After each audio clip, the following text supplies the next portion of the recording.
Britain के prime minister हो ऋषि सुनाक या अमेरिका के प्रेसिडेंट हो जो बाइडेन G20 समिट में पहुंचने वाले ऐसे कई फेमस चेहरे और इसके अलावा बहुत कुछ होने वाला है बेहद खास G20 समिट में। और जैसा कि अब हर न्यूज चैनल और सोशल मीडिया पोस्ट से आपको पता ही चल गया होगा कि इस साल यानी 2023 की G20 की प्रेसिडेंसी की कमान हमारे भारत के हाथ में। तो चलिए फिर आपको बताते हैं कि आखिर ये G20 है क्या, क्यों भारत के हाथ में G20 की प्रेसिडेंसी आना इतना इम्पोर्टेंट माना जा रहा है, इसमें आखिर क्या क्या चीजें होती है, और उससे भी बड़ा सवाल कि G20 समिट से आखिर भारत को क्या फायदा होगा। सवाल बहुत सारे हैं और इन सब के जवाब आपको इस वीडियो से मिलेंगे। तो फिर देर किस बात की, अगर आप चैनल में नए आए हैं तो फिर इसे फटाफट सब्सक्राइब कीजिए और हाँ, वीडियो को एंड तक देखिएगा ताकि G20 से रिलेटेड आपको पूरे फैक्ट्स और इंफॉर्मेशन मिल जाए। India has formally taken over the presidencies of the G20. India is readying itself to host the mega event.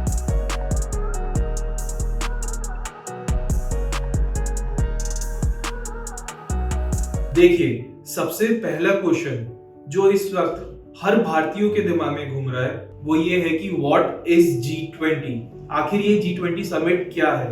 G20 यानी ग्रुप ऑफ 20 ये एक इंटर गवर्नमेंटल फोरम है जिसमें कि 19 कंट्रीज और उनके साथ यूरोपियन यूनियन यानी EU शामिल होते हैं। इस ग्रुप में मोस्टली वर्ल्ड की लार्जेस्ट इकोनॉमीज के फाइनेंशियल मिनिस्टर शामिल होते हैं और उनके साथ गवर्नर्स जो कि इंडस्ट्रियलाइज और डेवलपिंग दोनों ही तरह के देशों से आते हैं।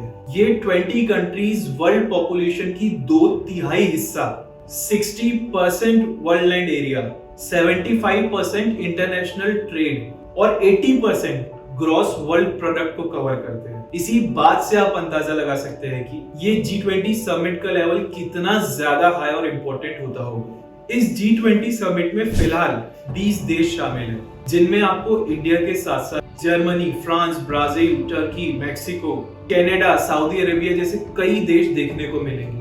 अब दूसरा सवाल यह आता है कि आखिर G20 समिट करता क्या है, इसे बनाया क्यों गया है। देखिए, G20 से पहले G7 था जिसमें दुनिया की डेवलप्ड कंट्रीज इंक्लूडेड थी like Italy, Japan, United states, United kingdom. लेकिन G7 में शामिल होने वाली कंट्रीज दुनिया की सिर्फ 10% पॉपुलेशन को ही कवर करते हैं और 30 to 43% of global gross domestic product ही इनके अंदर आता है। जबकि आजकल हर देश इकोनॉमी वाइज बहुत कुछ कर रहा है, एक्सपोर्ट मार्केट में बहुत कुछ नया क्रिएट करके कंट्रीब्यूट कर रहा है। इसी वजह से जरूरत पड़ी एक ऐसे ग्रुप की जिसमें ज्यादा से ज्यादा कंट्रीज को शामिल किया जा सकता है और उनके कॉपरेशन की मदद से ही पूरे वर्ल्ड की इकोनॉमी ज्यादा हाई रेट से ग्रो करे। तो फिर इसी वजह से 1999 में G20 को बनाया गया, लेकिन तब तक इसे कुछ खास इंपॉर्टेंस नहीं दी गई। लेकिन पूरे 9 साल बाद जब अमेरिका में 2008 में फाइनेंशियल क्राइसिस आया। 2008 was a tumultuous year for the economy. The housing market collapse created one financial crisis after another.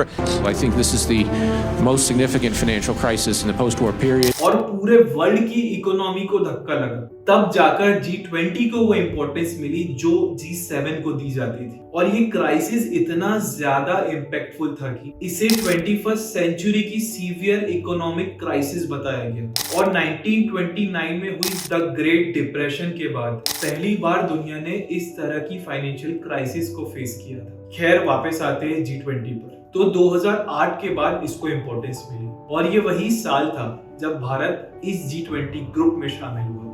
अब G20 में बात होती है मेजर ग्लोबल इकोनॉमिक इशू पर, जैसे कि सस्टेनेबल डेवलपमेंट के बारे में, ग्लोबल वार्मिंग के बारे में, टेररिज्म के बारे में, एक्सपोर्ट इंपोर्ट पॉलिसीज के बारे में, एग्रीकल्चर पॉलिसीज के बारे में, एम्प्लॉयमेंट के बारे में और फाइनेंशियल रिलेटेड जितने भी इश्यूज होते हैं जैसे कि global economic growth, tax information exchange और वगैरह वगैरह। क्योंकि G20 की प्रेसिडेंसी रोटेशन रूल के हिसाब से मिलती है और यही वजह है कि भारत पूरे 1 साल के लिए G20 समिट का प्रेसिडेंट। G20 समिट 3 कंट्रीज के ऊपर ज्यादा डिपेंड होती है, पास्ट प्रेसिडेंट, करंट प्रेसिडेंट और फ्यूचर प्रेसिडेंट। करंट प्रेसिडेंट होने की वजह से भारत को मिली है कई स्पेशल पावर्स जिनका इस्तेमाल अगर सही तरीके से किया तो इंटरनेशनल मार्केट में भारत काफी आगे निकल सकता है। और इन्हीं पावर्स को पूरा इस्तेमाल करते हुए भारत ने उन देशों को भी G20 समिट में इनवाइट किया है जो कभी G20 समिट का हिस्सा नहीं रहे, जैसे कि Bangladesh, Netherland, Nigeria, Singapore, Oman, Egypt,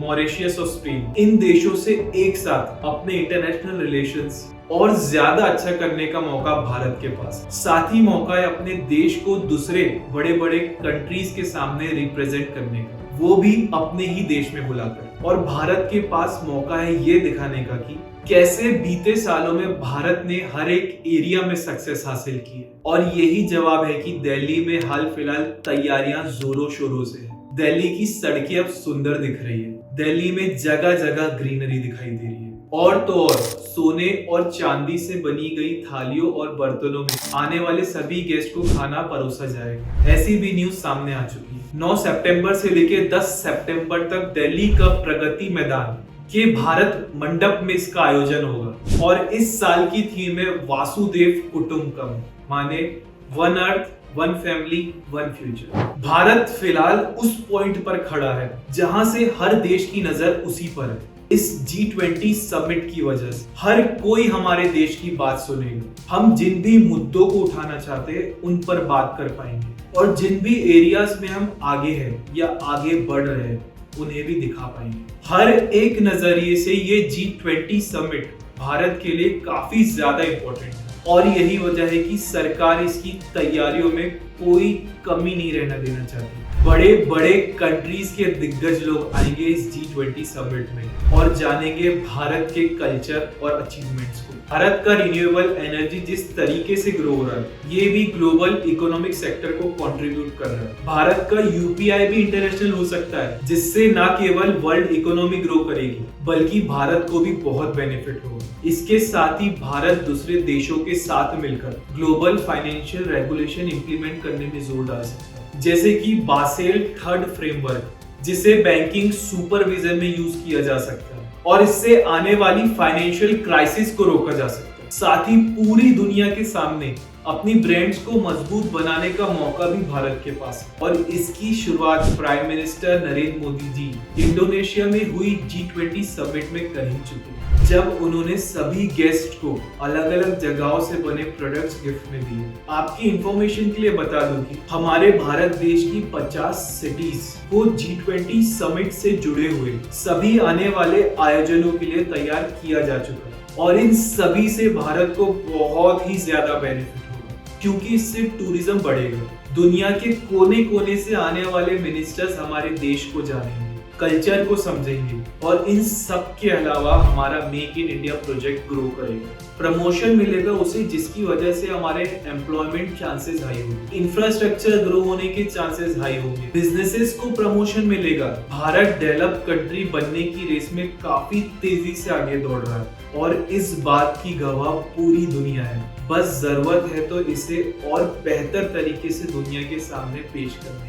G20 summit 2023 से भारत का आने वाला 10 साल का ग्राफ सेट होगा। ये साल बताएगा कि भारत ने खुद को इंफ्रास्ट्रक्चर में किस पोजीशन पर सेट किया है। ये साल बताएगा कि भारत ने टूरिज्म में खुद को कहां तक पहुंचाया और जब हम पीछे मुड़कर देखेंगे तो समझ पाएंगे कि इस समिट से कैसे भारत ने उन लेवल्स को क्रॉस किया जो उसे डेवलप कंट्री बनाने के लिए बेहद जरूरी है। मेरी आपसे गुजारिश है कि 8 से 10 सितंबर के बीच आपको दिल्ली में हो सकता है कि कुछ चीजों की दिक्कत झेलनी पड़े, जैसे कि ट्रैफिक, फ्लाइट्स का कैंसिल होना, लेकिन याद रखिएगा इस समिट को सक्सेसफुल बनाने की जिम्मेदारी पूरे भारतीयों की और इसके लिए किसी भी परेशानियों को फेस करते टाइम अपने देश के बारे में सोचिएगा और उससे निकलने का सॉल्यूशन खुद ढूंढकर G20 समिट को सफल बनाने में अपना योगदान दीजिए। उम्मीद करता हूं आपको आज का ये वीडियो पसंद आया होगा और G20 समिट को लेकर आपके क्या विचार है